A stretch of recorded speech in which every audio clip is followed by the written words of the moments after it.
T20 world cup के 40वें match में West Indies ने अफगानिस्तान को बड़े मार्जिन से हरा दिया।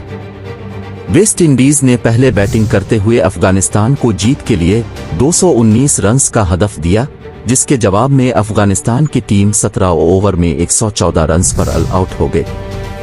वेस्ट इंडीज की जानिब से निकोलस पूरन ने 53 गेंदों पर 98 रन्स की जारहाना इनिंग्स खेली, जिसमें 8 छक्के और 6 चौके शामिल थे। जॉनसन चार्ल्स 27 गेंदों पर 43, शाई होप 25 जबकि कप्तान रामन पावल 26 रन्स बनाए। अफगानिस्तान ने इस मैच में अपने 7 बॉलर्स को आजमाया। गुलबदीन नाइब ने 2 खिलाड़ियों जबकि नवीन उल हक और अजमत अल्लाह उमरजई ने एक खिलाड़ी को अलिफाट किया। अफगानिस्तान की जानिब से इब्राहिम जरदान सबसे नुमायां बैट्समैन थे, जिन्होंने 38 रन्स बनाए। गुलबदीन नाइब 7, अजमत अल्लाह उमरजई 23, करीम जन्नत 14 और कप्तान राशिद खान ने 14 रन्स बनाए।